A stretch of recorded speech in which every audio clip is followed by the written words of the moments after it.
God's going to put a cancer in the butthole. God's going to put a cancer in the butthole of every sodomite. Every sodomite's butthole will get cancer in the butthole. It'll burn and burn and burn. They won't be able to sit down because of the burning in their butthole. So he said if you're born with male DNA, you can never become a woman. What would you say to correct that claim? I say your body, your choice. Okay. I agree. Your body, your choice. Okay. To become a woman? Yeah. Yeah? Yeah. Okay. What is a woman? I don't even know how to answer that.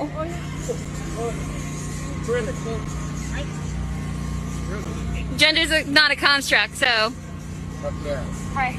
So. If someone says, I'm now a woman, what does that mean that they are? I don't know how to answer that. I don't know how to answer that. Are you guys women?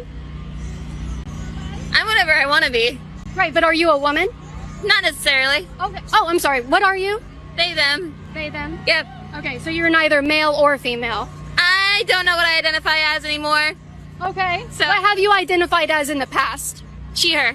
She, her? Mm-hmm. Okay, would that be a woman? Yes. Okay, so you are a woman.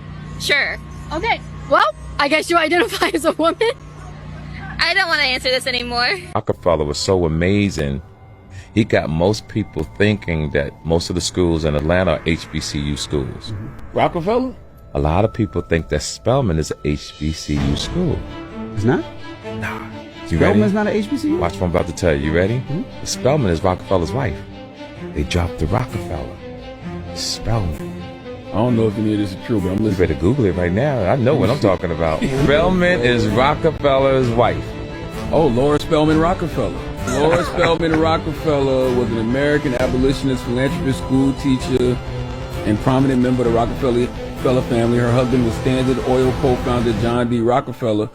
Spelman College in Atlanta, Georgia, and the Lawrence Spelman Rockefeller Memorial were named for her. Okay. You learn something new every day. So Spelman HBCU is named after a white woman. That's wild. I never knew that. The state is profiting off of child support? Correct. And in most states, the Judicial Retirement Fund is funded from this money. So the more child support that's issued from the family courts, the larger the judicial retirement. It's a massive program. It's the size of the largest defense programs. So the incentives are absolutely huge.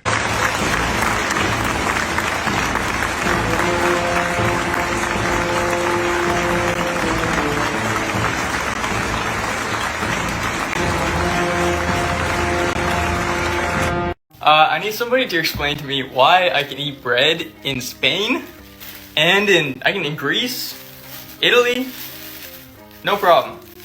Why I was gluten-free in 15 years. I've been gluten-free in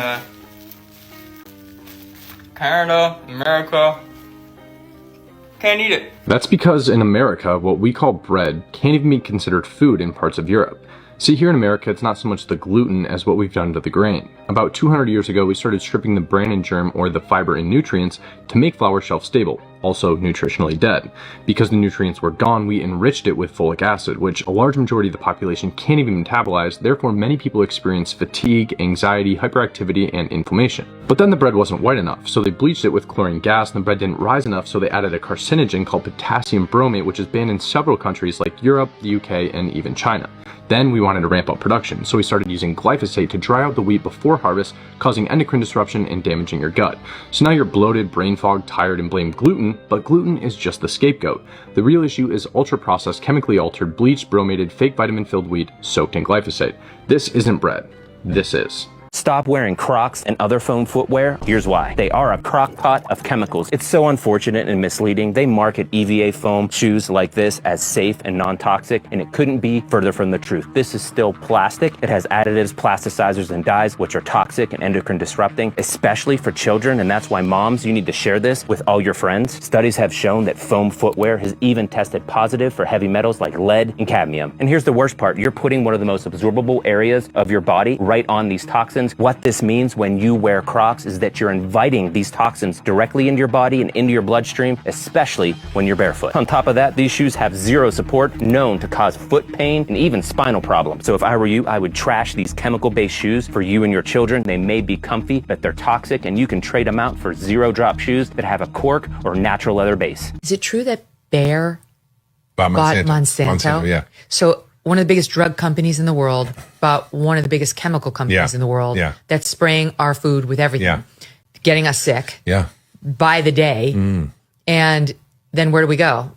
Back to the medical companies. That's right. Well, it's actually Bayer who makes some of the drugs for non-Hodgkin's lymphoma. Oh, wow. And there's been multiple lawsuits that have wasn't there just one? Yeah, $2.1 billion settlement for glyphosate, which is Roundup or basically an herbicide that is sprayed on 70% of crops, that is in most of our bodies and most of our urine. I mean, I tested this and you can see it. It's pretty scary.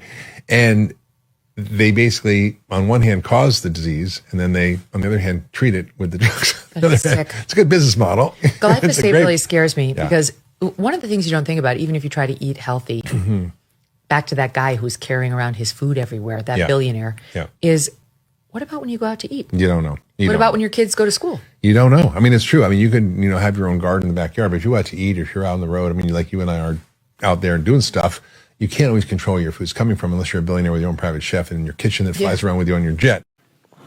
The issue for me, this guy Douglas Rushkoff talks about it. The issue is like when I try to tell kids and parents or whatever, they're coming for every second of your life. That's what these companies are coming to. This company as well. And it's not because anyone is bad. It's not because anyone in this company has evil plans or is trying to do this. They're not even doing it consciously. It's because these companies like Twitter and YouTube and Instagram and everything, they went public and they went to shareholders. So they have to grow. Their entire models are based off of growth. They cannot stay stagnant. They're trying to get more engagement from you. We used to colonize land. That was the thing you could expand into, and that's where money was to be made. We colonized the entire earth. There was no other place for the businesses and capitalism to expand into, and then they realized human attention. That they are now trying to colonize every minute of your life. That is what these people are trying to do. Every single free moment you have is a moment you could be looking at your phone and they could be gathering information to target ads at you.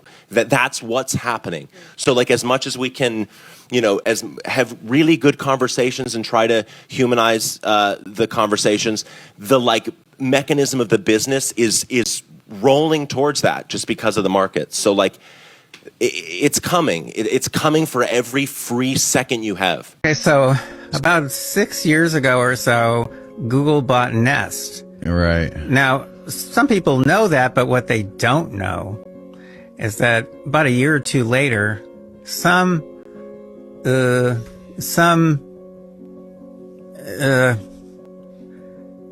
what do I call myself? Some idiot professor type pulled apart one of the new Nest thermostats that they were selling and found that they had put a microphone into it without telling anybody. Now, around the same time that they're installing microphones into Wait. This was the one that you purchased? No, this is another professor type. Another professor type. Another lunatic like me. Purchased a Nest. To investigate it. To find out the question at the time was, why would Google be so interested in Nest? Yeah. Well, the reason they were interested is because it gets put in people's homes, and they were submitting patent applications at the time for new methods of analyzing sounds within the home. Well, they used light beams to measure whether the Earth was moving, and they found that there was no movement. The Earth has to be moving 30 kilometers per second to complete its annual revolution, and they found out that it wasn't moving in a very precise.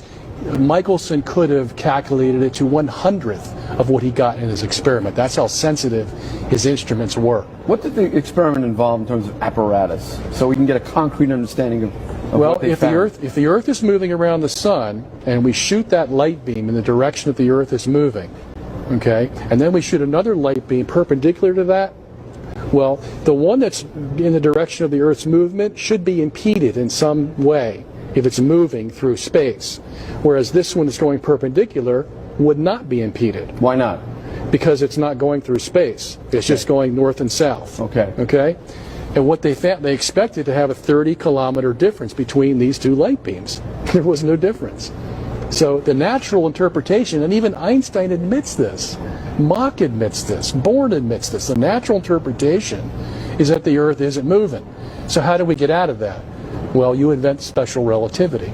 And now you say, well, the reason that light beam wasn't affected when it went toward the motion of the Earth is because the apparatus shortened. Huh? Yeah, Michelson's apparatus shortened as it was going with the Earth in its orbit around the sun. No, wait, you're telling me that the contraction of mass was invented to explain away the results of the Michelson-Morley experiment? Yes, and that's what my book will tell you, and it's been admitted by all the scientists. This is physically impossible. This is why flat earthers exist, by the way. They went and looked at the Earth. The horizon has been seen over 10 times further than it needs to be if the Earth's a globe. So if we pause it right here, you'll see that the horizon, this camera is like 1.5 feet off the ground. So it's basically on the ground. And the horizon should be at really 1.2 miles away. These oil rigs are 10 miles away, and the horizon's behind them. That is physically impossible on a globe. And people will make up all kinds of excuses. It doesn't matter. It's basic geometry. The horizon has to be in front of the oil rigs. And no any magical invocation of refraction picks up horizons, lifts it behind a physical object, but doesn't affect the physical object. That's not how it works. That's just a made-up story. So this right here refutes the globe. Here's a contrasted, higher quality image of that. You can see the horizons clearly behind the oil rigs. And at 1 foot off the ground, you should see the curve of the Earth at 1 mile, and that's over 10 miles away. If there are 2 miles of Earth curvature, why am I just looking out, seeing the mountains right in front of me? Now this is infrared. There should be 12,800 feet of curvature blocking those mountains. That means there should be over 2 miles of vertical curvature blocking those mountains. You shouldn't see them. They should be behind below 2 miles of Earth curvature. Jewish historians record old Jewish documents showing how the slave trade was so thoroughly Jewish that slave auctions throughout the Americas had to close on Jewish holidays. Brazil received far more African slaves than North America. A. Witzner, another official of the Jewish Historical Society, in his book Jews in Colonial Brazil, pages 72 and 73, wrote, quote, "The buyers who appeared at the auctions were almost always Jews, and because of their lack of competitors, they could buy slaves at low prices. If it happened that the date of such an auction fell on a Jewish holiday, the auction had to be postponed." Studying the Jewish histories of the New World, I began to learn of a carefully recorded Jewish history that you and I are not permitted to know about. I discovered that many centuries before the transatlantic slave trade, that Jews had dominated the slave trade in the entire Western world for the last 2,000 years, even as far back as Roman times. Duncan Wagnall's Jewish Encyclopedia, Volume 10, page 48, writes, quote, "The trade in slavery constituted the main source of livelihood for the Roman Jews. In the 5th century, Pope Gelasius permitted Jews to introduce slaves from Gaul into Italy on the condition that they were non-Christian. In the 8th century, Charlemagne explicitly allowed the Jews to act as intermediaries in the slave trade. He can't sit down. He's got a burning in his butthole. He's got a fire. He's got a flame coming out of his butthole.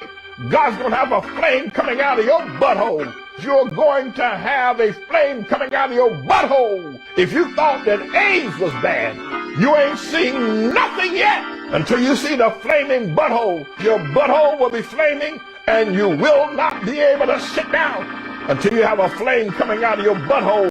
And there'll be people walking around all over America with flames coming out of their butthole. And everyone who takes it up the rear, everyone who has a penis injected in his butthole, when that penis comes out, the flame will start burning. They had breeding plantations where they bred us like dogs. They had fighting plantations where you would just fight all day. They had cattle plantations where they raised us like animals to eat. They made leather out of our skin. Oh my God! They made furniture out of our skin and filled it with our hair. Wait till you find out that George Washington, they told you George Washington had wooden teeth, but that's a lie. His teeth were made out of lead, mercury in slave teeth and horse teeth. They used to use us for extra spare body parts.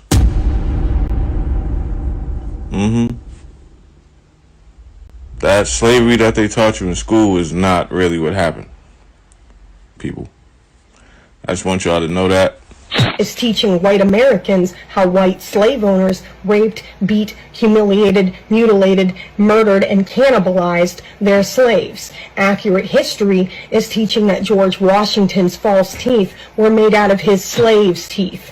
Accurate history is teaching that Abraham Lincoln may have said some words and signed some shit, but he did not physically do anything to free the slaves. The white abolitionists also often get almost total credit for freeing the slaves. I bet you've never even asked yourself what the slaves were doing to free themselves, and the answer to that is most of the fucking work, including giving the ultimatum of war. But then we get a bunch of white people mad that their kids might feel guilty if we teach real history. It's not about your white child's feelings. Teaching accurate history isn't about white people's feelings, but that does sound like something that someone who's only ever been taught a white glorifying version of history would counter with. Let her cook. Ask why we ever felt like we needed to curate a false version of what white people did and did not do to black people to begin with, and then ask yourself why white-ass politicians are verbally attacking real history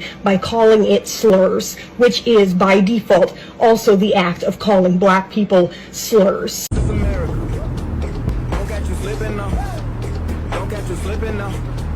I was just wondering if that's your super cute little green car over there. Yeah, that's your car? Awesome. Very cool. You're so sweet. Such a good person. Everybody seen that dude that was going viral on TikTok.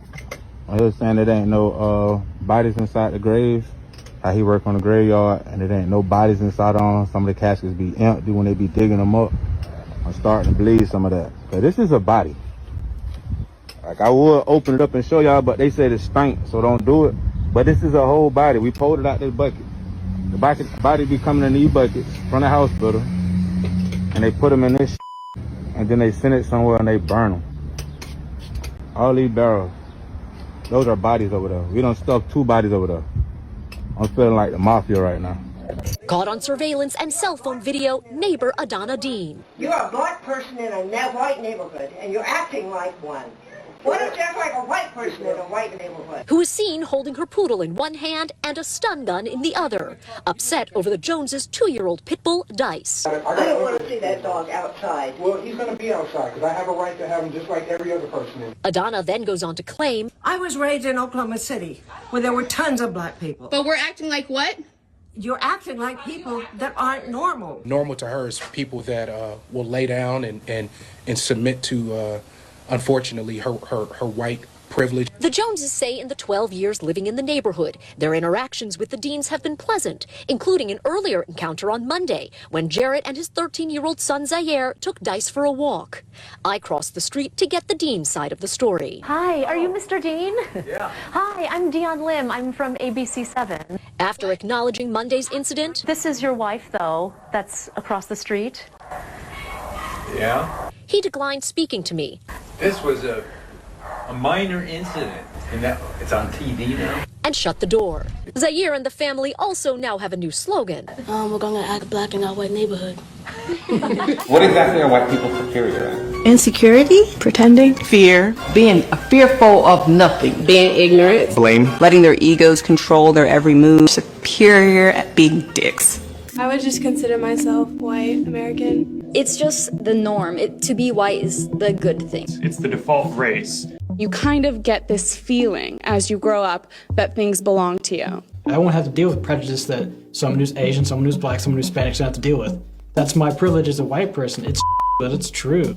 East Austin is so sketchy. No, Mama, Austin is one of the most segregated cities in the country, divided by I-35, with West being where you will find white people and people of color as employees, and East Austin being where you will find the people of color living. You are just racist. Lest I remind you, Lady Bird Lake, Zilker Park, everybody's favorite place to go have a matcha tea and have some good white fun, is where they've been finding a body in the lake every single year for like the past 20 years. That's what's really sketchy. And what's even more sketchy is the fact that even when you look at test test scores. All of the passing schools in Austin are on the west side of I-35, while everybody on the east side happens to just fail. It's just segregation. So apparently there's this video going around of the Nottoway plantation on fire. But what they don't mention about the Nottoway plantation is so obvious. Look at the name Nottoway. Nottoway plantation is named after the Nottoway tribe. And one of the older owners is part of the Randolph family. I believe his name is John Randolph. And they migrated from Virginia. So a bulk of these so-called black slaves that they had on the Nottoway plantation are actually former members of the Nottoway tribe. So descendants of the Nottoway tribe were enslaved, and they were taken with the Randolph family to Louisiana to this plantation called Nottoway Plantation, ironically named after their tribe and the land that was originally stolen from their tribe to make the original Randolph plantations in Virginia. So I see all these people making these videos. They don't know what they're talking about. Oh, the descendants of the enslaved Africans are burning down the plantation. Where's your proof that these people were enslaved Africans? But we have proof that that land that the Randolph family took in Virginia was on Nottoway land, right? And they enslaved Nottoway indigenous people on their own land, which there's proof. I showed y'all for years. There's proof all through Virginia, and I'm pretty sure through other southern states and northern states that these plantations are built on indigenous towns. So you can follow that paper trail and see that a lot of these slaves, which they tell us that the majority, over 80% of the slaves were domestic, quote unquote, which means they were from America. They try to make it seem like, oh, it was Africans born in America. Some of them might be, or they might be mixed with Africans born in America, but a lot of them were indigenous, and they never speak about the indigenous slaves. And they try to make our grandparents and people who said they were Indian look crazy because they said they have enslaved ancestry as well. And there's documented proof that the location of these plantations are old Indian towns. They call them Indian town on the maps, or Old Town. Okay, so y'all can look all this stuff up. But Nottoway Plantation is named after the Nottoway Indians.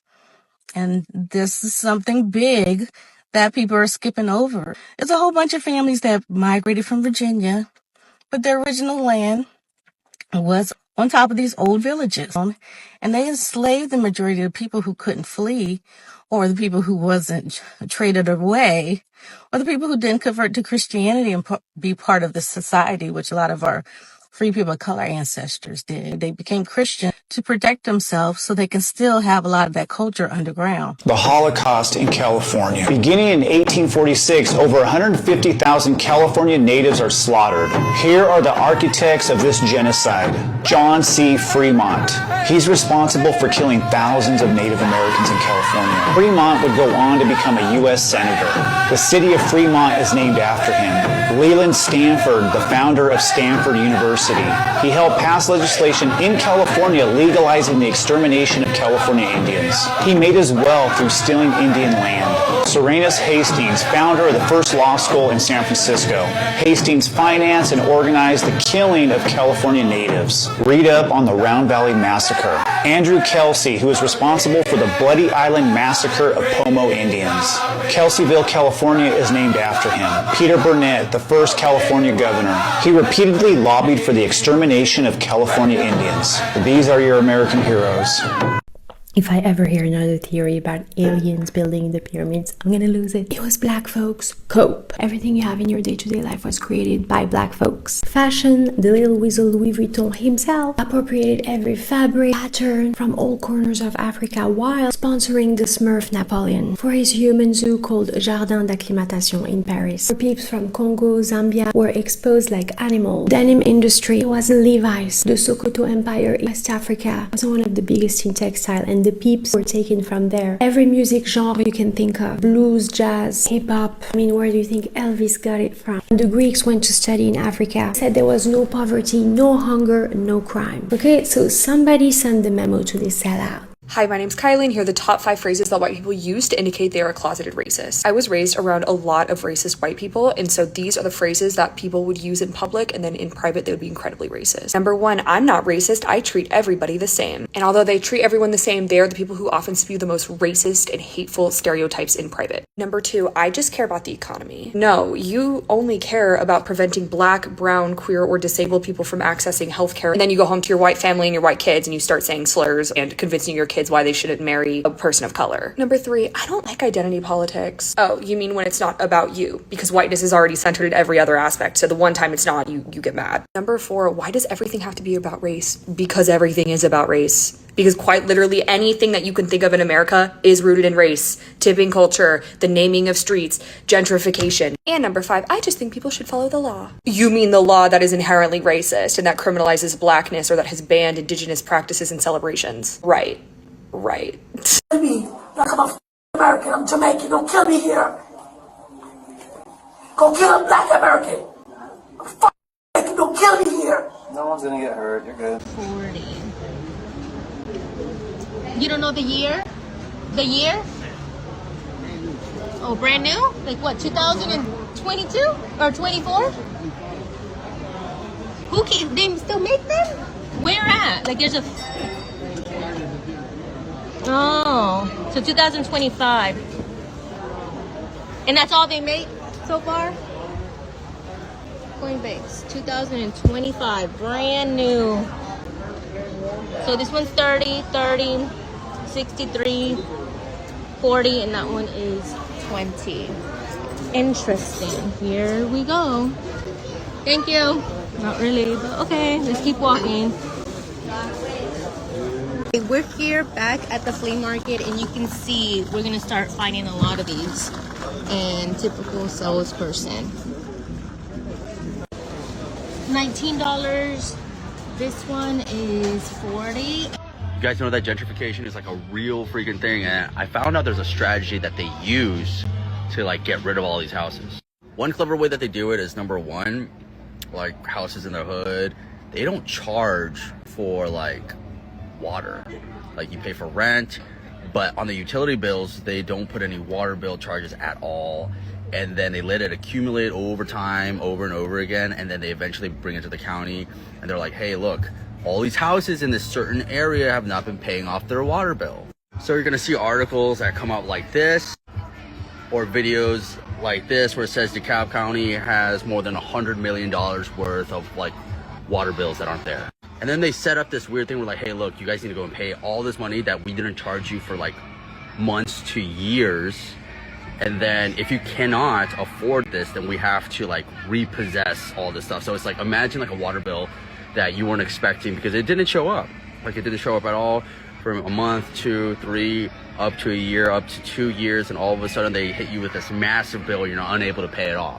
So since you're unable to pay it off, and since it's on the news as, look, this area over $110 million worth of water bill has not been collected, now we're gonna go and take all the area here. And in fact, no one really bats an eye because not a lot of people care about the people in that area. Usually they're more impoverished. They don't like actually have a lot of means, and they do just pay month by month by the means that they have, and then out of nowhere they just swoop in and take everything, and they give them like some form of settlement by saying, hey, we'll give you this amount of money if you just move out. And that's just kind of how it goes.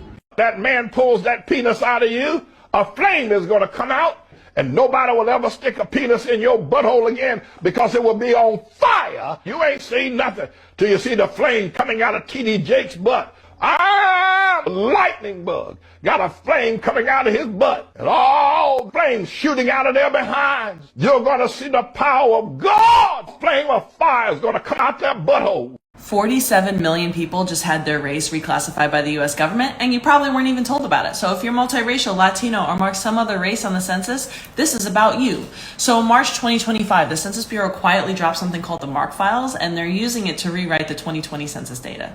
So what they did is they took people who selected some other race on the census, or even some that marked multiple races, and reassigned them into one racial category. The multiracial population went down from 33.8 million to 14.6 million, and the white population increased by over 40 million. That is not a correction. That is a rebranding of America, and it erases a huge part of who we are. So here's what they did in order to decide our race for us, basically. They checked other people's data in your household. If that wasn't enough, they looked into Medicare, Social Security, even school records, and also looked into zip codes, neighborhood demographics, and more. So basically, who you live with and where you live can now determine your race. Oakland, California, October 16th, 1967. Stop the draft week. The object? To prevent the orderly induction of recruits. Thousands of young people from all over the San Francisco area came. They knew that this would mark the end of the nonviolent demonstrations. They came to confront the police, to tie up intersections, to show that they were powerful.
Tahiyat Tariq. In 1993, Michael Jackson wrote a poem called Don't Cry, Palestine. And he wanted to publish it in his album, His Story. And as you know, he was fought and forced not to publish it. The lyrics, the handwritten note, was actually sold in an auction in 2010. Anyway, here's the song. Hopefully it will get some traction now. Beautiful song. Thank you, Michael.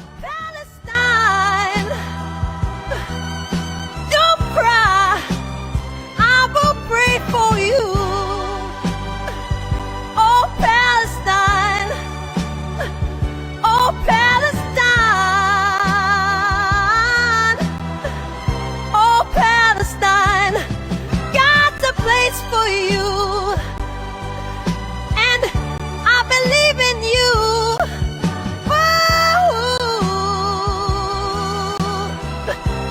Oh Palestine, I will die. See the plains of the days of old, just a century ago, when stories of peace were told, of how Galilee ran through the Jordan River. What remains are cold tales of war, of the death and dying, bomb shells are flying, bodies multiplying, see the children crying, what are they fighting?